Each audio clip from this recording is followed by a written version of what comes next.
Hello and welcome to today's 30-minute masterclass.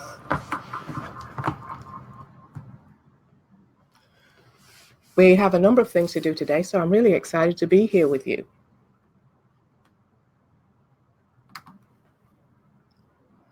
What I'd like to do is introduce myself. I am Barbara Jemmett. I'm the founder of Your Entrepreneurial Spirit, and I'm a business strategist to help women like you, business owners, to actually take their growth and the bottom line from both offline and online up at least 2 notches. So I'm hoping that's why you're here today. If you just give me a second, I've got a little bounce in the volume here. Okay, as usual, when I start these masterclasses, I like to start with what I consider to be a valuable quote. So I'm just going to remind you of this, and that is the fact that if you want to create messages that resonate with your audience, you really do need to know what they care about.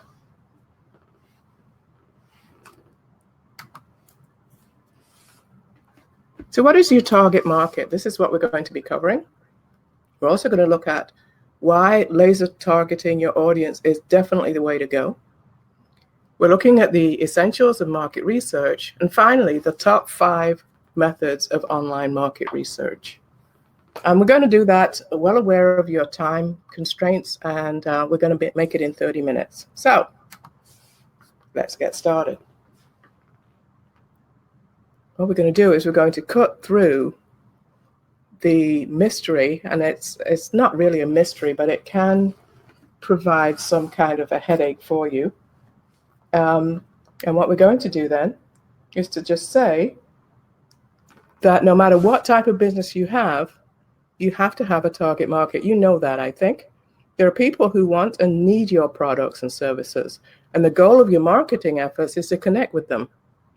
Without a clearly defined target market, you'll be taking shots in the dark and just hoping that you find people who will buy. You have no real idea of what you're aiming to.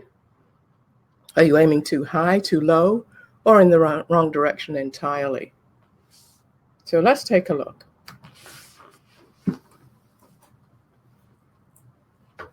Oops, sorry, kicked my chair there.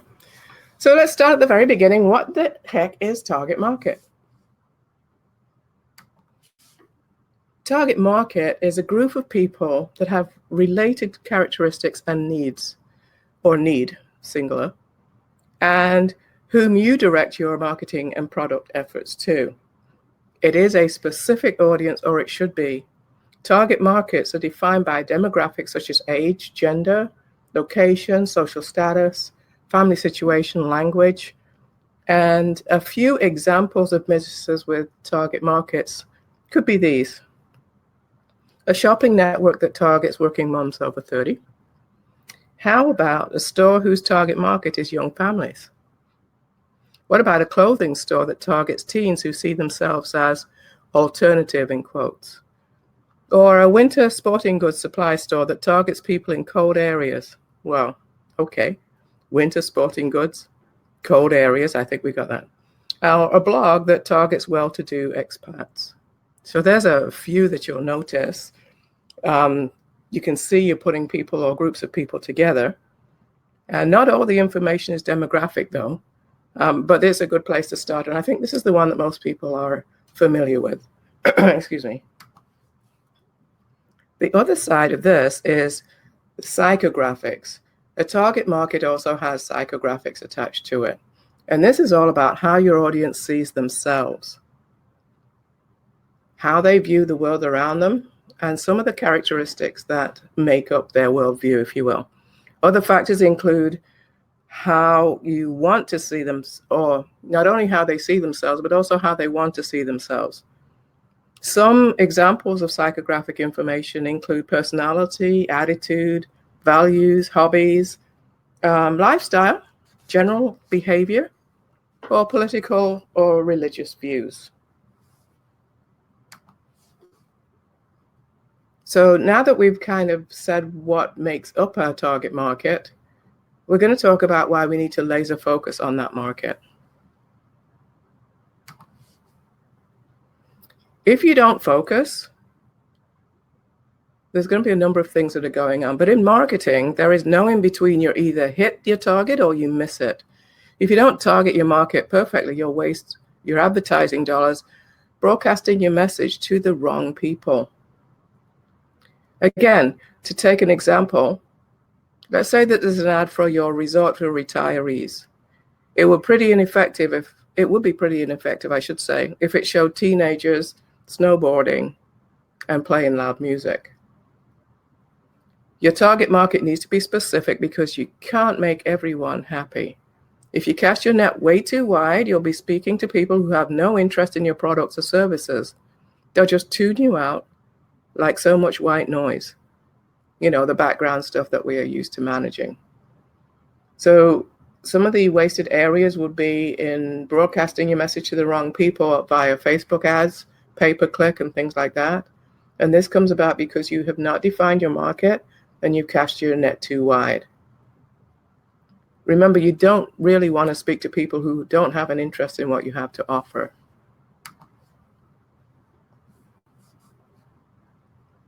So when we talk about benefits of doing this type of targeting, it's all about working with your ideal customers and their issues. Focus on the specific pain or problem that these customers have, and then look to create a tribe around the common interest. As we saw, we can look at demographics and psychographics and recognize groups of people, but be careful of your assumptions. Don't think you've got all the answers. Be careful that you do your market research and look out for objections that you need to speak to if you're going to be addressing them. So what I'd like you to do is, on your piece of paper, I'd like you to just take a moment and write a brief description of what you know your target market to be today. We haven't had a chance to do any additional research, so you should probably be able to tell yourself who they are and what they are.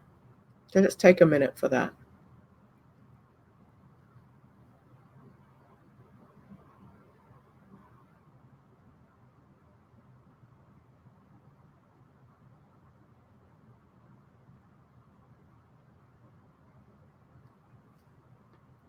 I'll just take a drink while you're doing that.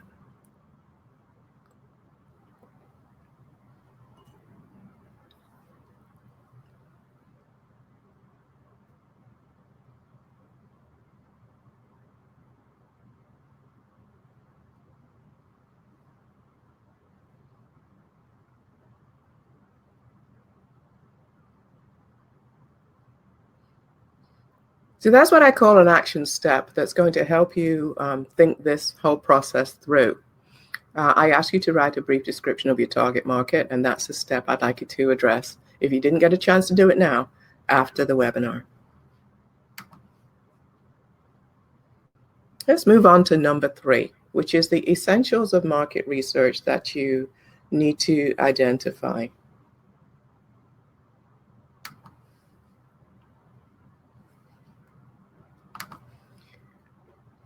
What we need to focus on, of course, is our market research. And what we are doing is creating a picture of your ideal target customer, and then going out and gathering and analyzing data around your audience. Now, this is real data. This is not what you think is going on. This is the stuff that you have investigated, analyzed, and can say, yes, this is who I need to speak to. Market research gives you a picture of your target market so you can create and grow a business that meets their needs. You have to know the people in your market perfectly so that you can connect with them and connect them to the products and services that are best suited for them. In order to do this, you need to gather as much hard data as you can.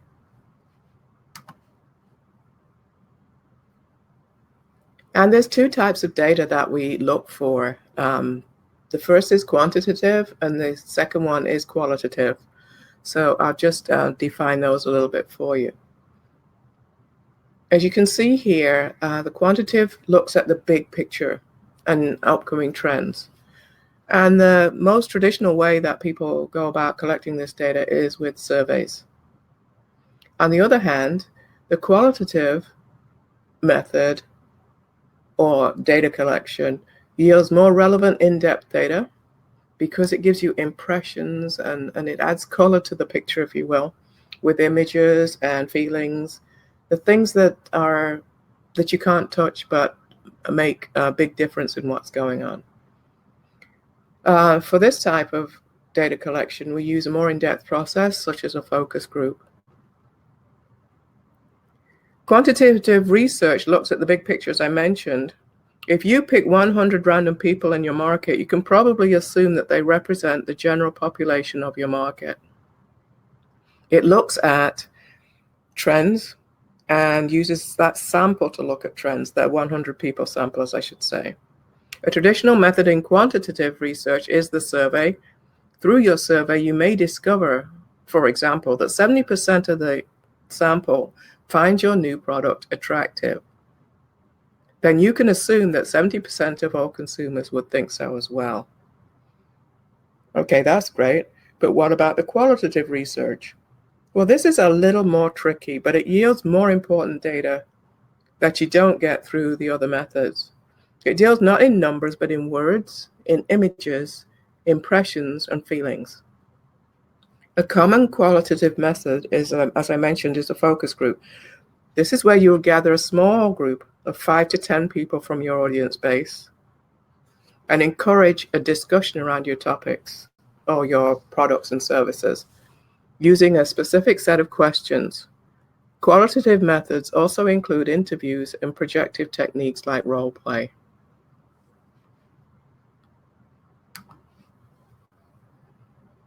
So this is all about, once you have done both of those methods, we bring together and we form a target market profile.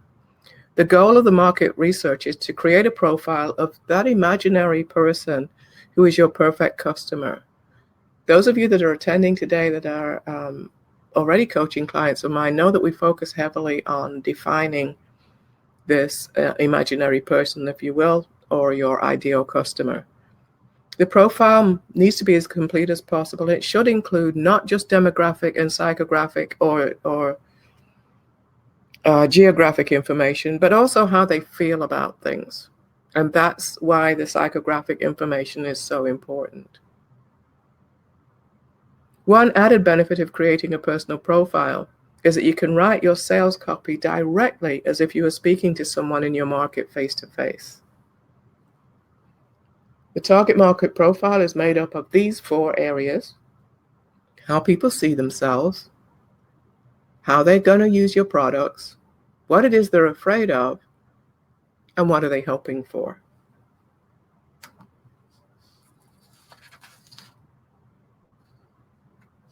But what you don't know is this: be as objective as you can. Let the data inform you. Rely on the data, please. Not guesswork. Don't assume, because we know what happens when we do that. So let's look at action step here as well. So on your paper, take your pen, and we'll take a minute and allow you to look at the target market description that you wrote previously and list the information that you're missing that you'll need to research. This is probably going to take you a while. So just write this question down, if you will, so that you can refer to it later if you didn't download the worksheets already. We'll take a moment for that.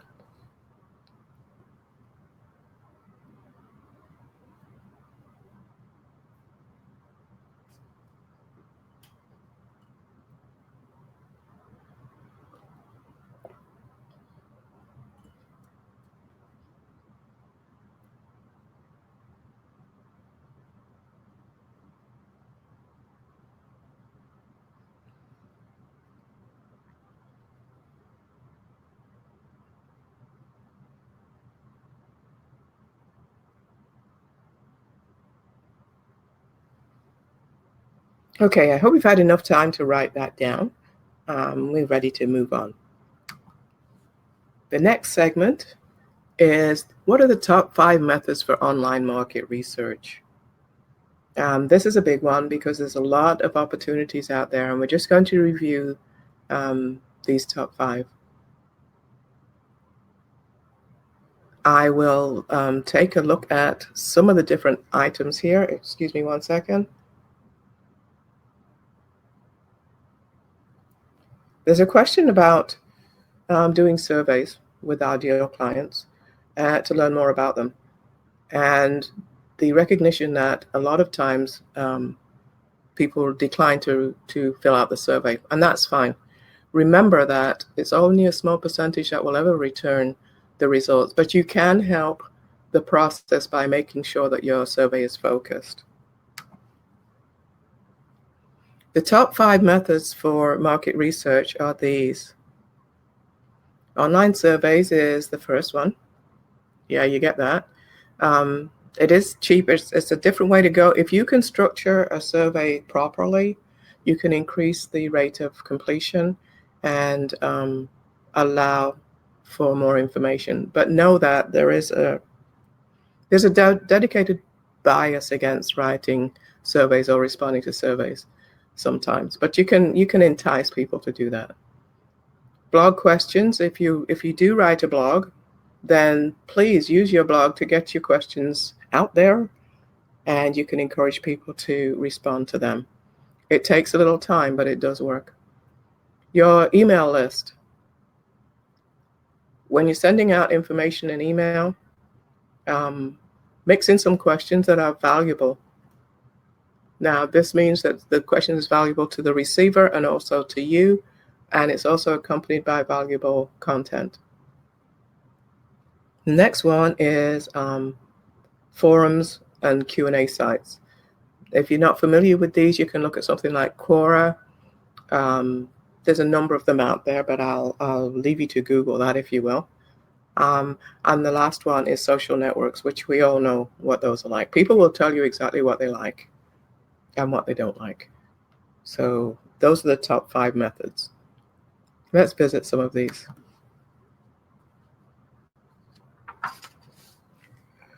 Online surveys. Oh, sorry, before we get there, these are a couple of other methods that you need to address as well. And that means don't forget that your online, in-person, face-to-face information gathering is very valuable as well. You should do both online and offline research to get the results that you're looking for. Now, if you're using online surveys, this is what you need to be aware of. The survey has always been a viable method of getting your quantitative market research done. And it also helps you discover general trends. But now we can do surveys online. It's so much cheaper and more convenient to do that. But here's the thing. Make sure you don't ask the wrong question of the wrong people. You need to make sure that what you're doing is going to gather valuable information about how your market thinks and shops. You need to stick to only one issue. Do not muddy the waters by going off on a tangent on your survey. What is the goal of the survey, and work backwards from that. If need be, create multiple surveys to offer different types or to collect different types of information. What do you need to ask? Well, before you do anything else, sit down and generate a huge list of questions and eliminate the ones that aren't appropriate to the goal of the survey that you're creating. All questions should be easy to answer and not too open-ended. And please avoid leading questions. If you're not sure what these terms mean, you can get proper definitions if you search them, or even SurveyMonkey has great resources that can help you understand these terms. Market through your blog. So again, if you have one, if you have an active blog, then you're ahead of the game already. If you don't, then it's something you need to think about. They're a great way to interact with your market. On your blog, you can gain valuable information from your readers just by simply asking the questions. Write a blog post and at the end say something like, oh, what do you think? What do you think of this? People love to share their opinions. And if you're not getting a lot of comments on your blog right now, you can lead into this. This is something that grows with you as your blog gets established and gets moving. The great thing about blog questions is that they are incredibly versatile. You can introduce a new line of questioning and ask them directly what they think, or to share a story that's unrelated to your business and ask them their opinion to find out how they feel about what's going on.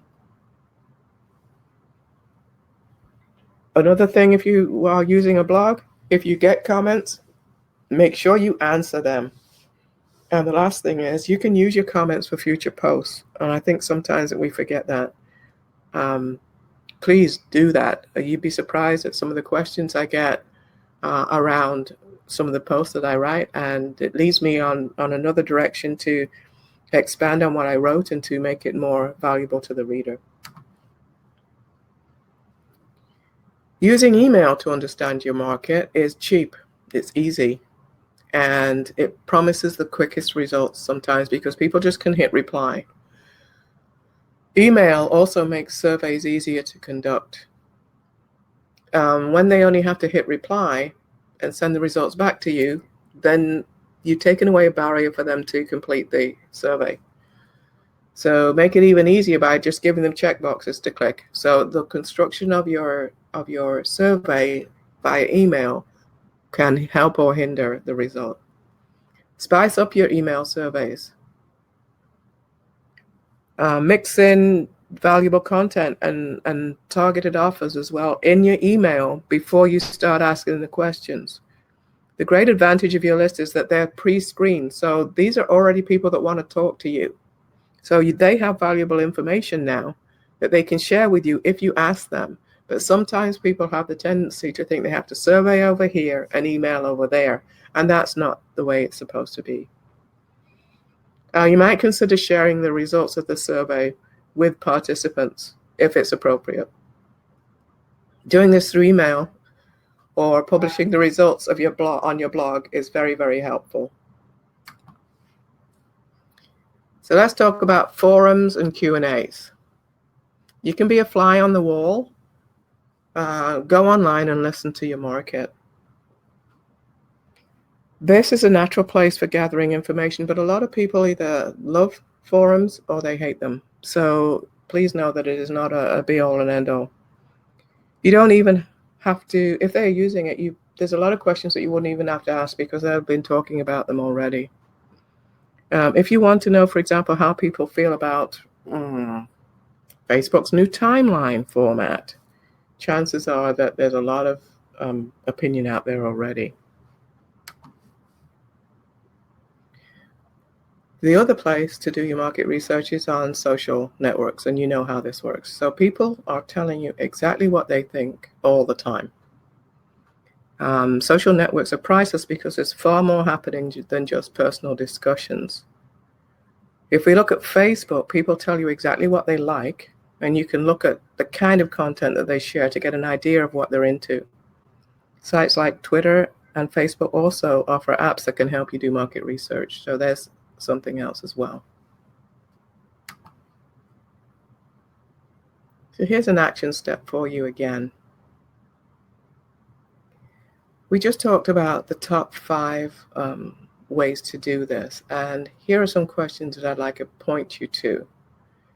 It could mean that you are going to have to set aside some time to actually look at these and to actually perform these tasks. So go ahead and take a minute and write down these action steps. If you didn't download the worksheet.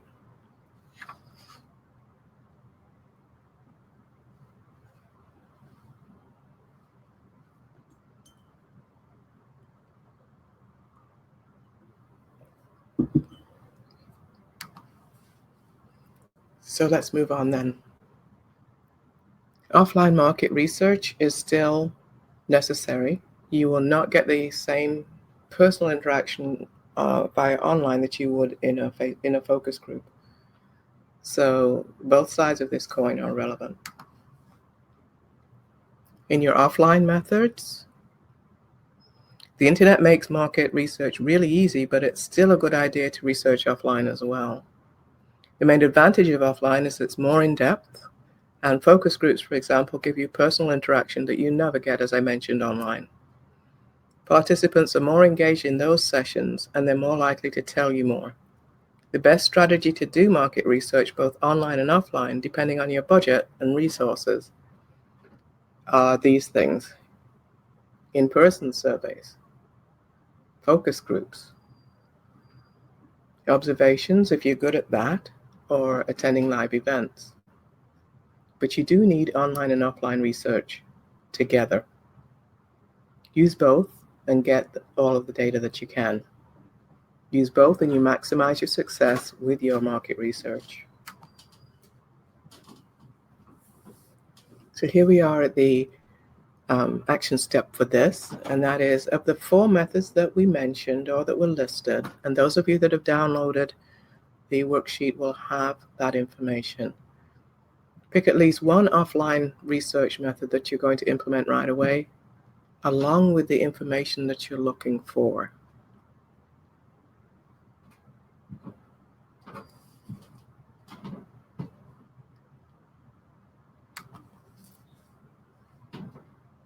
So again, we need to use both online and offline research for the best results we can get.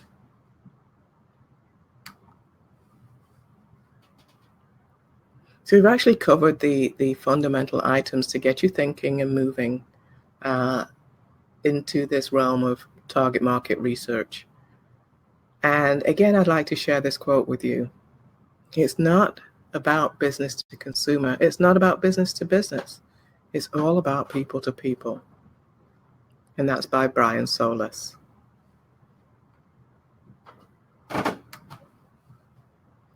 So I'd like to thank you for joining us today. That is the end of this session.